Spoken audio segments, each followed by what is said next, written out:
Judge Leonard Hayes and his colleague, Judge Victor Langley, were trusted pillars of the courthouse, but behind closed doors, a web of secrets, betrayal, and deadly ambition was unraveling, leading to a murder no one could have predicted. It was an ordinary morning at the courthouse when the unimaginable happened. Staff arrived early, carrying their coffee cups and briefcases, expecting the usual hum of activity, the shuffle of papers, and the low murmur of clerks preparing for the day. Instead, they were met with a scene that froze them in place. Judge Leonard Hayes, a man known for his strict adherence to the law and his composed demeanor, was found dead in his chambers. His body was slumped over the polished oak desk, one hand still resting on a stack of legal documents, the other dangling limply by his side. The papers were strewn across the surface as if he had been in a hurry, or perhaps had struggled in his final moments. The room smelled faintly of polished wood and the lingering aroma of his morning coffee, a mundane detail that only made the scene more unsettling. On the desk lay a single envelope sealed with red wax, an anomaly that drew the attention of everyone who stepped inside. It seemed deliberate, almost ceremonial, as though it held a message meant to be discovered only after his death. The initial reports suggested a natural cause, perhaps a heart attack or a sudden stroke. But detectives arriving at the scene immediately noticed details that did not fit the ordinary pattern of a sudden death. The desk bore a strange symbol etched into its surface, faint but unmistakable, a mark that did not correspond with any standard courtroom insignia or legal stamp. It was small, almost hidden in the corner of the polished wood, yet it hinted at something more sinister lurking beneath the surface. The courthouse went into lockdown, with security cameras scrutinized and entrances sealed as whispers began to circulate among the staff. Rumors spread like wildfire, fueled by fear and speculation.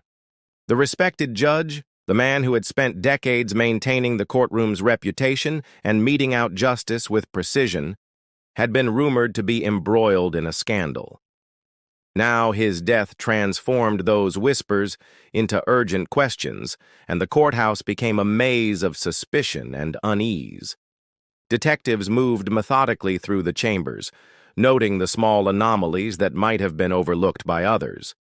The envelope, still unbroken, seemed almost like a silent witness, a clue left behind by the judge or his killer. The symbol on the desk drew repeated glances, puzzling those who knew Hayes's habits and routines. How could a man so disciplined have been caught in a scenario that left behind such deliberate yet cryptic signs? Every corner of the room, every detail from the arrangement of papers to the faint indentations on the leather chair, spoke of tension, of a story that demanded to be uncovered. As the morning sun streamed through the tall courthouse windows, casting long shadows across the chambers, the detectives knew this was only the beginning. Behind the respectable facade of Judge Hayes' career lay secrets that someone had desperately wanted to remain hidden. The air was thick with anticipation and fear, and the question that hung over everyone like a storm cloud was clear. Was this a simple, tragic death? Or was there something far darker lurking beneath the surface, waiting to be revealed? Investigators spent hours combing through Judge Hayes's office, meticulously examining every corner, every drawer, and every file. At first glance, it appeared to be an ordinary chambers with neatly stacked legal books, framed degrees on the walls, and personal mementos carefully arranged on shelves. But as they delved deeper, they began to uncover layers of secrecy hidden beneath the veneer of respectability. In a false drawer tucked beneath the desk, they discovered a stack of letters, some bound with ribbon, others simply folded and worn from handling. The letters suggested that Hayes had been keeping records of his private dealings, correspondence that hinted at relationships with influential figures far beyond the courthouse walls. The content was unsettling, revealing not only personal liaisons, but also hints of bribery and manipulation, as if Hayes had stumbled upon a web of corruption he could not ignore. Among the letters were documents that implicated prominent politicians and lawyers in activities that would have scandalized the city if made public. There were references to backroom deals, manipulated case outcomes, and favors exchanged for silence. One envelope, however, immediately caught the investigators' attention. It was addressed to Hayes, but the writing was indecipherable at first glance. The letters contained a cryptic code, a series of symbols and numbers that seemed meaningless but radiated importance. Experts were called in to analyze it, and soon the team realized that it was a carefully crafted message, intended only for someone with specific knowledge. The code hinted at meetings, secret accounts, and evidence that could destroy careers. It became clear that Hayes had been trying to protect something, or someone, from exposure, and that the stakes were far higher than anyone had anticipated. Every piece of evidence in the chambers suggested that Hayes's death was no accident. The symbols, the letters, the coded messages, all pointed toward a deliberate act designed to silence him before he could reveal the truth. Detectives reviewed his calendar and appointments, noting inconsistencies and gaps that didn't fit his usual meticulous schedule. There were entries scratched out, names blacked out, and meetings that seemed ordinary but now appeared highly suspicious. It was as if someone had tried to erase Hayes's trail, to obscure the web of connections he had uncovered. The atmosphere in the courthouse grew tense as investigators shared their findings with higher authorities. Word of the letters and coded messages leaked, sparking a wave of curiosity and fear among city officials and the public. Questions arose about how many people could have known the judge's secrets and who might have had the motive to silence him. Every lead pointed to a powerful network operating behind closed doors, a network that Hayes had been dangerously close to exposing. The more detectives uncovered, the clearer it became that this was not simply a case of personal scandal or misconduct. The letters suggested something much larger, a carefully orchestrated plot designed to manipulate the law itself and protect those in positions of power. As days passed, investigators pieced together fragments of evidence, constructing a picture of Hayes's final days.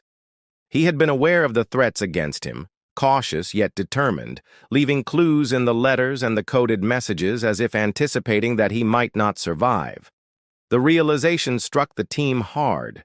Hayes had been walking a dangerous line, navigating a world where trust was scarce and betrayal could come from anyone.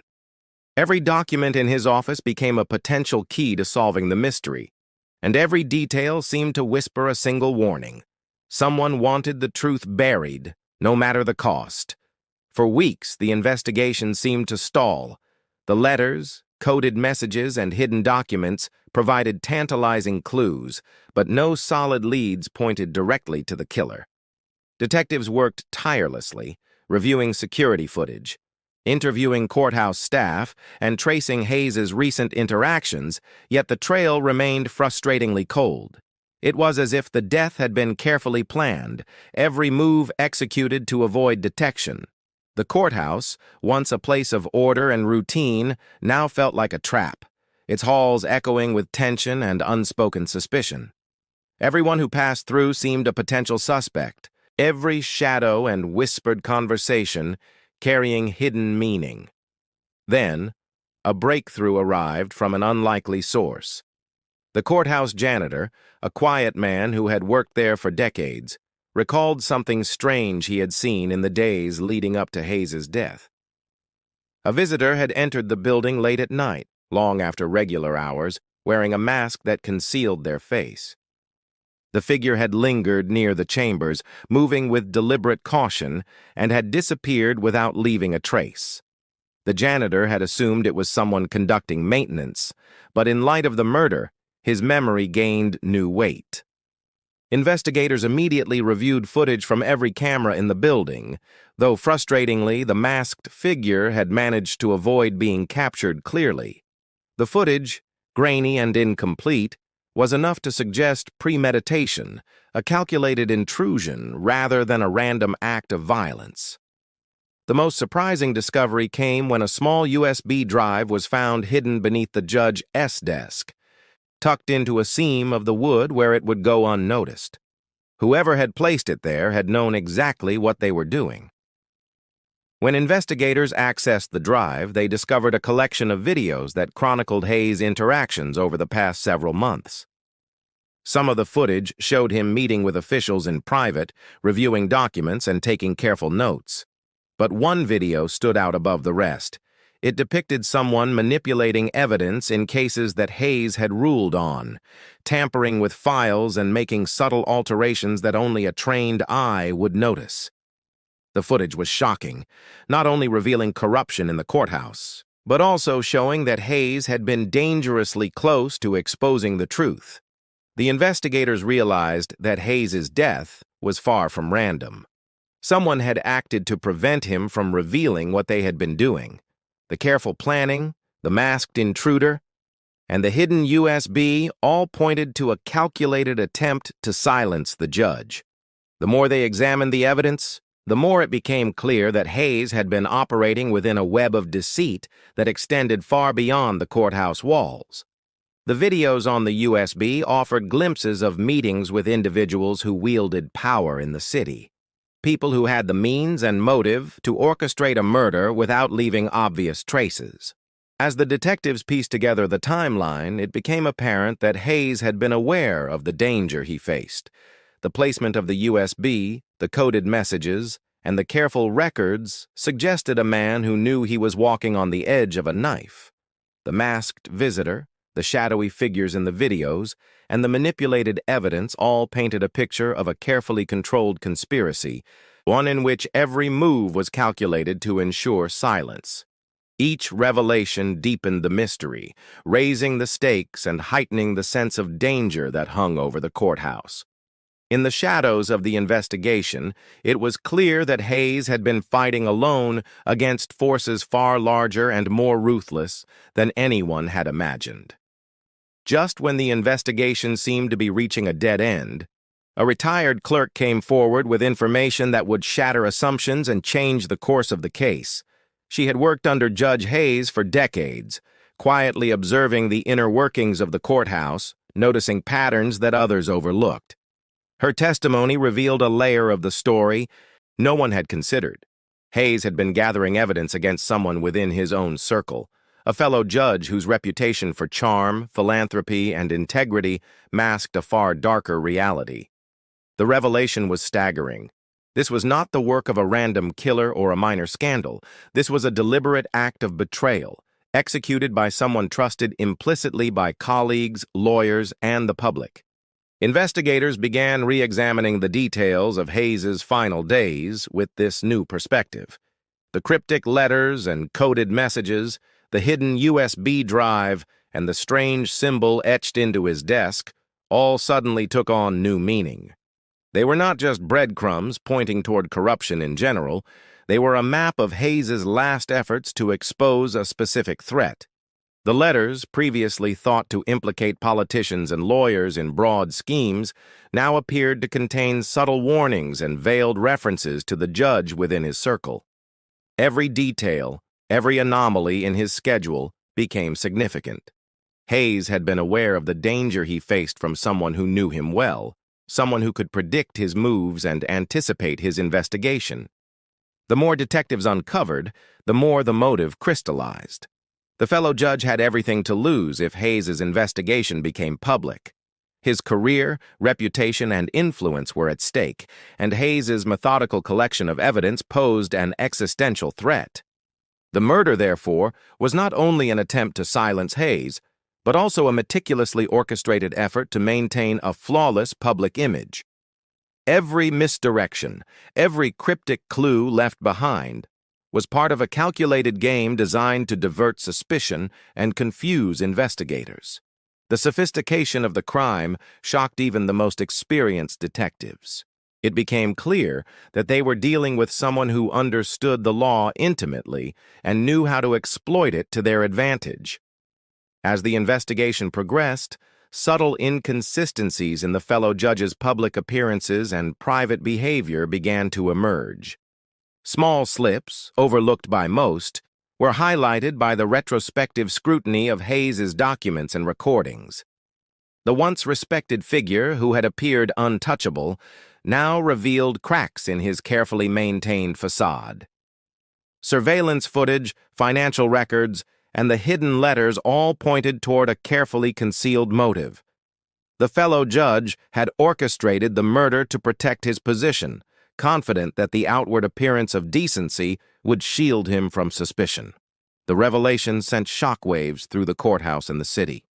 Colleagues who had once admired the accused judge now grappled with the unsettling realization that betrayal could come from within. Hayes' meticulous efforts to document and expose corruption had brought him to the edge of a dangerous truth, one that cost him his life. The case, initially thought to be a scandal of personal indiscretion, transformed into a story of calculated ambition, ruthless strategy, and chilling premeditation. Every document, every hidden video, and every coded message Hayes had left behind now served as a testament to his pursuit of justice and a stark warning about the depths to which some would go to preserve power.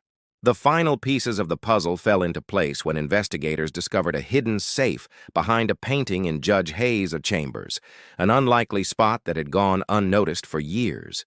Inside were documents, meticulously organized, detailing the full extent of the fellow judge's corruption and the lengths he had gone to manipulate cases, cover up misconduct, and maintain a flawless public image. Alongside the files was a recording, Hayes' own voice, in which he detailed his findings, his suspicions, and his fears. The confession outlined everything: the clandestine meetings, the tampered evidence, the network of powerful figures complicit in unethical behavior, and, most damning of all, the plan the fellow judge had enacted to eliminate him before the truth could surface. The evidence was overwhelming. It showed a calculated pattern of deceit, exploitation, and ultimately murder. Hayes had documented everything, leaving a trail that would eventually expose the murderer, though he had not lived to see justice served. The investigators realized that every detail, from the cryptic letters to the hidden USB drive and the symbol etched into the desk, had been carefully planned by both Hayes and his adversary. The judge who had betrayed him had underestimated Hayes' foresight, failing to account for the fact that the man he killed had anticipated danger and had prepared a silent defense against it. The public reaction was immediate and intense. News of the hidden documents and recordings ignited a firestorm, as citizens grappled with the reality that one of the most respected figures in the city had been capable of such treachery. Some hailed Hayes as a hero, a man who had dared to uncover corruption despite the personal risk, while others struggled to reconcile the idea that a judge could manipulate evidence or secretly gather incriminating information against a colleague. The complexity of the case blurred lines between heroism and obsession, forcing the public to confront uncomfortable truths about trust, power, and morality. Authorities moved quickly, using Hayes' meticulously gathered evidence to build a case. Financial records, recorded meetings, and the detailed notes he left behind were cross-referenced and verified, creating an airtight trail leading to the fellow judge. The legal process, which had once seemed impervious to corruption, now became a stage where justice and deceit collided. Every revelation heightened the sense of drama as prosecutors revealed the shocking depth of the conspiracy and the cold calculation behind Hayes' murder. It became clear that this was not an isolated act of violence, but a deliberate, strategic elimination of a threat, designed to protect an intricate web of power and influence. Yet, even as the guilty were exposed and arrests were made, lingering questions remained. The city was left to ponder the fine line between justice and vengeance, the ways in which power can corrupt, and the courage required to confront it. Hayes' death, while tragic, ultimately unveiled a system riddled with hidden agendas and secret loyalties. The hidden safe, the recordings, and the letters became symbols of both truth and betrayal, illustrating the dangerous consequences of unchecked ambition. In the end, the case served as a stark reminder. Even those who are entrusted with upholding the law can be ensnared by deceit, and sometimes The pursuit of justice demands a price higher than anyone can imagine.